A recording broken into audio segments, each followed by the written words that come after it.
신약성경 히브리서 10장 19절에서 25절 말씀 우리 다 찾으셨을 줄 알고 한 목소리로 읽어보도록 하겠습니다. 시작. 그러므로 형제들아 우리가 예수의 피를 힘입어 성소에 들어갈 담력을 얻었나니 그 길은 우리를 위하여 휘장 가운데로 열어놓으신 새로운 살 길이요 휘장은 곧 그의 육체니라. 또 하나님의 집 다스리는 큰 제사장이 계심에 우리가 마음에 뿌림을 받아 악한 양심으로부터 벗어나고 몸은 맑은 물로 씻음을 받았으니 참 마음과 온전한 믿음으로 하나님께 나아가자. 또 약속하신 이는 믿으시니 우리가 믿는 도리의 소망을 움직이지 말며 굳게 잡고 서로 돌아보아 사랑과 선행을 격려하며 모이기를 패하는 어떤 사람들의 습관과 같이 하지 말고 오직 권하여 그날이 가까움을 볼수록 더욱 그리하자. 아멘. 네, 샬롬. 오늘도 정말 무덥고 습한 날씨입니다. 그렇죠? 주님께서 주시는 기쁜 마음으로 시원한 마음으로 예배를 드리는 우리 모두를 주님의 이름으로 축복합니다. 어느덧 7월이 이제 절반이 넘게 지나갔는데요. 계속되는 덥고 습한 날씨 가운데 우리가 지칠 수도 있지만 말씀을 통해서 언제나 새로운 그 시원함을 주시는 마음껏 시원함을 주시는 예수님과 동행하는 삼성교회 학생이 되시기를 기도드립니다.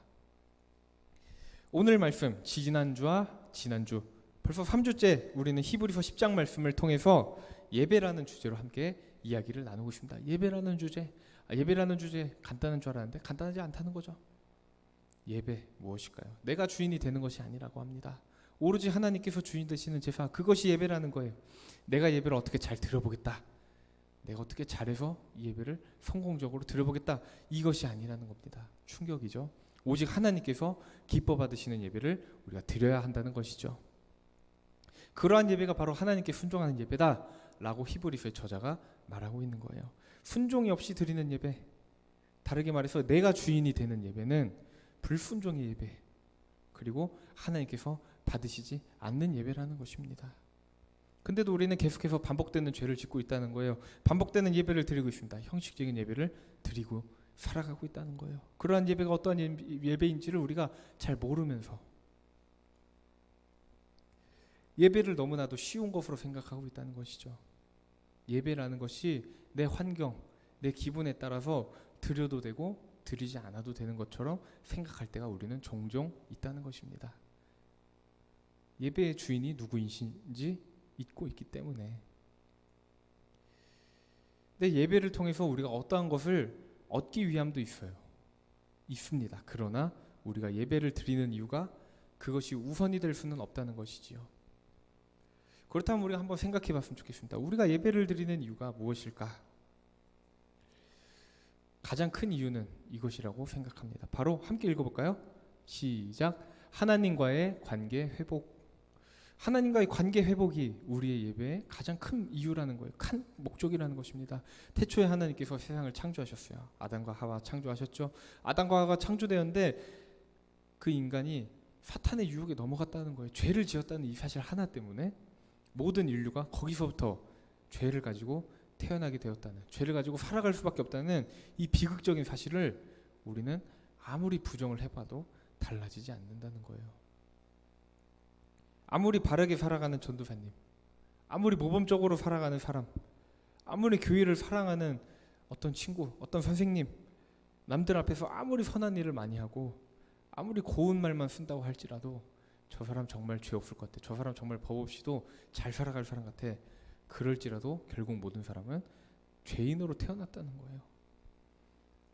이렇게 우리 모두가 죄인으로 태어났다는 이유, 그 이유만으로 하나님과의 관계에서 우리가 끊어질 수밖에 없는 존재였던 거예요.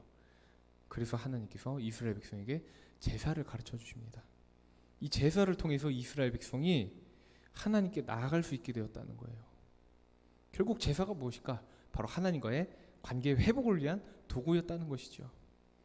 내 죄를 용서받기 위함이기도 했지만 그것이 주 목적이 아닌, 내가 죄를 용서받음으로 인해서 하나님께 나아갈 수 있던 그 제사가 바로 속죄제라는 거였어요. 제사에도 종류가 있다는 것이죠.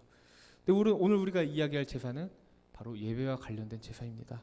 결국 그렇게 제사에 쓰였던 많은 동물들의 희생을 통해서 복잡한 절차들을 통해서 많은 시간들을, 힘든 시간을, 나의 여러 가지 노력들을 그것으로 죄를 용서받는다고 생각하며 살았는데 하나님께서 아니라는 거예요. 이스라엘 백성들이 그것이 아니다. 너희 잘못된 제사를 드리고 있다라고 수없이 말씀하셨던 겁니다. 근데도 이스라엘 백성들은 계속해서 하나님의 말씀을 듣지 않아요. 그냥 똑같은 제사를 드립니다. 예수님이 오셨는데도 똑같은 제사를 드리고 있는 거예요. 매번 똑같은 제사를 드리고, 그래도 내가 열심히 잘 드리면 되는 것 아닌가? 나 좋은 동물 갖고 와서, 나 정말 비싼 동물 갖고 와서 흠 없이 잘 키운 동물 갖고 와가지고 그 동물을 죽여서 제사 드렸는데 남들은 10만 원짜리 가축 될 건데 나는 1000만 원짜리 가축 될 거서 이렇게 열심히 제사를 드렸는데 그러면 되는 거 아닌가? 그럼 내가 제사 잘 드린 거 아닌가? 그 생각, 제사의 본질, 제사의 목적 완전히 잊고 내가 제사의 주인이 되었다는 이 현상들, 이 생각들이 수십 세대를 거쳐서 예수님 시대까지 계속 이어서 내려져 오고 있던 거예요. 근데 결국 이 세상에서 가장 위대한 하나님의 계획으로 오셨던 그 예수님으로 인해서 제사의 패러다임 180도 달라진다는 거죠. 제사의 본질과 목적, 직접 모든 사람의 죄를 위해서 제물이 되셔서 돌아가셨던 그 예수님으로 인해서 모든 사람들에게 그 제사의 본질과 목적이 다시 한번 보여지는 거예요. 눈으로 보여지는 거예요. 깨달아지게 되는 것입니다. 이제는 제사가 더 이상 형식적으로 드려질 수가 없구나라는 이 생각, 깨닫게 되는, 제사는 나의 성공을 위한 도구가 아니었구나, 하나님과의 관계 회복을 위한 것이었구나, 이거를 깨닫는 거예요. 예배는 바로 예수님을 높이고 예수님의 사랑에 감사하는 놀라운 기쁨의 시간이구나. 이것이 바로 예수님으로 인해서 우리에게 주어진 지금 우리가 드리고 있는 예배의 정신이라는 거예요. 우리가 바로 지금 드리고 있는 이 예배까지 이 정신이 이어져 오게 되었다는 것입니다. 근데 오늘 우리가 읽었던 이 히브리서 10장 본문 19절을 읽어보면 익숙한 찬양의 가사가 떠오르는 친구들이 있을 거예요. 바로 오늘 우리가 예배 때 함께 불렀던 찬양이었습니다. 예수 피를 힘입어라는 찬양. 이 찬양의 가사를 통해서 우리가 드리는 예배 바로 예수님으로 인해서 가능해졌구나. 이 예배 예수님 없으면 드릴 수 없었구나. 예수님만을 높여드리는 시간이 될 수밖에 없구나라는 것을 깨닫게 되었다는 것입니다. 함께 우리 19절 말씀을 읽어보았으면 좋겠습니다. 시작. 그러므로 형제들아 우리가 예수의 피를 힘입어 성소에 들어갈 담력을 얻었나니. 아멘. 자, 근데 이 말씀에서 좀 어려운 단어가 하나 있다는 것이죠. 잘 못 들어봤던 단어, 바로 성소라는 단어입니다. 성소가 무엇일까? 장소라는 거예요. 이 성소, 구약시대 이스라엘 백성들이 제사를 드릴 때 제물에게 죄를 안수합니다. 그 성전 앞에, 아까 사진 한 번만 보여주실 수 있으신가요?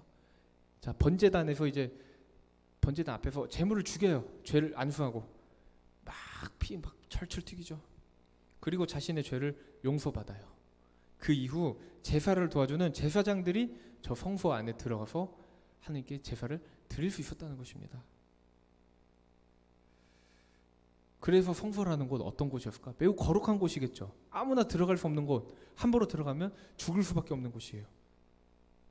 죄가 있는 사람이 성소에 들어가면 죽는다고 하나님께서 말씀하시는 거예요. 그래서 우리가 성소라는 곳을 생각했을 때 잘 모를 수도 있지만 당시 이스라엘 백성들에게 성소 매우 어려운 곳, 우리가 쉽게 생각하기 힘든 곳, 그런 곳이었다는 것이죠. 근데 예수님으로 인해서, 이제는 예수님으로 인해서 우리가 성소에 들어갈 용기를 얻게 되었다는 것입니다. 내 자격으로 들어가는 것이 아니었어요. 오직 제사장 자격으로만 들어갈 수 있었던 그 성소가 이제 더 이상 아니라는 거예요. 예수님께서 우리 모두의 죄를 대신해서 제물이 되셨고, 더 나아가서 우리를 위해서 친히 중보해 주심으로 인해서 이제는 모든 사람이 의롭다함을 얻게 된 거예요. 예수님 한 분으로 인해서. 그래서 우리가 성소에 들어갈 자격을 얻게 되었다는 것이지요. 내 힘이 아닙니다. 성소에 들어가서 나의 죄가 용서받게 도와주던 그 제사장들이 더 이상 필요하지 않다는 것입니다. 내가 그 제사장이 아니어도 성소에 들어갈 수 있다는 거 되게 놀라운 말인데, 이제는 내가 그 제사장의 자격을 얻게 되었고, 내 힘이 아닙니다. 내 노력도 아니에요.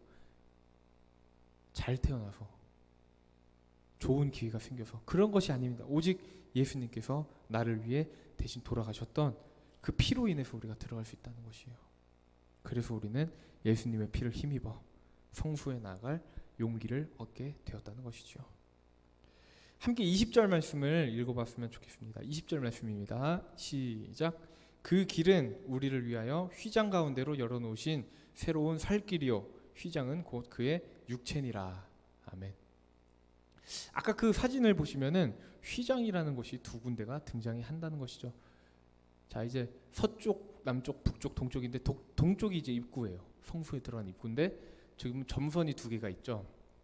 저 점선이 바로 휘장이라는 곳입니다. 성전뜰과 성소, 그리고 성소와 지성소를 구분하는 이 일종의 커튼 같은 것이었어요. 휘장은 하나님의 거룩함을 상징합니다. 하나님의 거룩함과 죄인이 함께 있을 수 없다는 것을 상징하는 하나님의 구별되심을 상징하는 도구였다는 것이에요. 하나님은 죄 가운데 거하실 수 없다는 것, 이것을 깨닫게 하려고. 근데 성경에 보면 예수님께서 오십니다.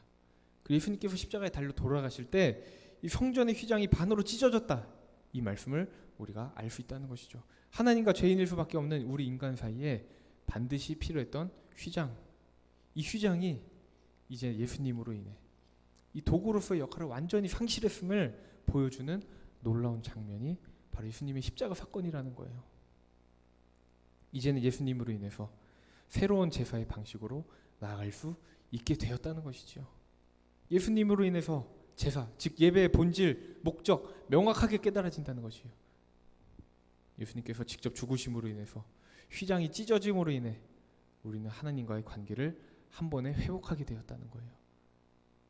곧 예수님이 우리의 자격이 되신다는 것입니다. 더 나아가서 지성소 유일하게 들어갈 수 있던 그 대제사장이 되었다는 그 예수님의 말씀, 우리는 이 예수님을 기억해야 한다는 거예요. 예배 가운데 오로지 예수님께만 집중해야 한다는 것이죠. 우리의 마음이 내 생각으로 채워지는 것이 아닙니다. 세상의 생각, 세상의 방식으로 적용하는 것이 아니에요. 우리는 하나님의 아들 예수님, 그 예수님께서 세상에 오심으로 우리에게 주셨던 그 놀라운 사랑을 받은 그 기쁨으로 예배에 나아가야 한다는 것이지요. 이제는 우리가 새 사람이 되어서 예배 가운데 나가야 한다는 거예요. 몇 주간 우리들이 함께 예배에 대해 나눴던 이야기들 정말 많았죠. 그렇지만 우리가 한 가지 꼭 기억해야 하는 건 무엇이냐? 바로 예배의 목적과 예배의 본질이 무엇이느냐? 그리고 예배의 이유 되신 예수님, 우리 예수님을 기억해야 한다는 거예요. 오늘은 말씀을 짧게 마치려고 합니다. 생각해봤으면 좋겠습니다. 매주 생각해봤으면 좋겠어요. 매 순간 생각해봤으면 좋겠어요. 우리가 예배를 드리기 전, 우리가 예배 그 자리 가운데 나가기 전에 항상 생각해봐야 하는 질문 무엇일까요? 우리에게 예배란 어떠한 의미일까요? 과연 우리가 진정한 예배의 본질, 목적 대해서 우리가 깨닫고 있을까요? 알고 있을까요? 알고는 있는데 과연 우리가 그것을 정말 깨닫고 예배로 나가는 것일까? 예배의 목적과 본질을 깨닫는 사람이 어떤 사람일까 생각을 해보았습니다. 먼저는 예수님의 사랑을 깨닫는 사람이에요. 그리고 언제나 그 예수님 앞에 완전히 순종함으로 나아가는 사람. 그 사람이 예배의 본질을 아는 사람이구나. 근데 우리 삼성교회 학생회가 그러한 공동체가 되기를 소망합니다. 헛된 예배가 아니라, 예배가 헛되지 않은, 예배가 거짓되지 않은, 꾸밈이 없는 오로지 예수님 그리고 그 기쁨만 넘쳐나는 예배, 그러한 예배로 나가는 학생이 모두 되시기를 소망합니다. 우리 마지막으로 23절에서 25절 말씀을 함께 읽어봤으면 좋겠는데요. 23절부터 25절 말씀입니다. 시작. 또 약속하신 이는 미쁘시니 우리가 믿는 도리의 소망을 움직이지 말며 굳게 잡고 서로 돌아보아 사랑과 선행을 격려하며 모이기를 패하는 어떤 사람들의 습관과 같이 하지 말고 오직 권하여 그날이 가까움을 볼수록 더욱 그리하자. 아멘. 우리가 모이는 이유가 있다는 거예요. 우리가 모여서 예배드리는 이유가 있어요. 많은 사람들이 모이면 예배드릴 때 더 편해지기 때문에, 내가 졸아도 눈에 잘 안 띄기 때문에, 찬양 부를 때 더 소리가 빵빵해져서 듣기 좋으니까, 찬양 부를 때 신나니까, 많이 오면 헌금을 더 많이 내니까. 전혀 아니라는 것입니다. 절대로 이러한 얘기들이 우리가 모여서 예배하는 것을 격려하는 이유조차 될 수 없다는 거예요. 우리는 가장 먼저 예배의 본질, 예배의 목적을 제대로 깨달아야 하고, 하나님이 주인 되신 예배를 위해 우리가 기도로 나아가야 하며, 다음으로는 같은 교회 안에 있는, 교회 공동체 안에 있는 서로를 위해서 중보해야 한다는 거예요. 그냥 모이자고 말씀드리는 것이 아닙니다. 코로나 시국 상관없이 우리 그냥 모이자, 일단 모여야 돼 우리, 그랬으면 좋겠다라고 권면하는 것이 아니에요. 예배를 정말 사모하는 사람들이 할 일, 우리들이 정말 먼저 할 일은 모이는 것보다 먼저 서로를 돌아보는 일이라는 것입니다. 예배 가운데 서로를 돌아봐야 한다는 것이에요. 내가 좋아하는 사람들만 돌아보라는 것이 아닙니다. 내가 친한 사람들만 돌아보라는 것도 아니에요. 하나님께서 모두를 사랑하사 하나뿐인 아들을 주셨던 것 같이 우리도 마찬가지로 예수님께서 모두를 위해서 대신 돌아가셨던 그 사랑으로 우리는 서로를 돌아보고 사랑으로 격려하며 나아가야 한다는 것입니다. 예수님께서 우리에게 예배의 통로, 유일한 통로가 되신다는 것을 기억하면서 어려운 와중이지만 소망을 잃지 않고 삶의 예배에서도 언제나 하나님께 순종함으로 나아가는, 언제나 예수님의 사랑으로 살아가는 삼성교회 학생이 되시기를 주님의 이름으로 축복합니다. 다 함께 기도하시겠습니다. 사랑의 하나님 감사합니다.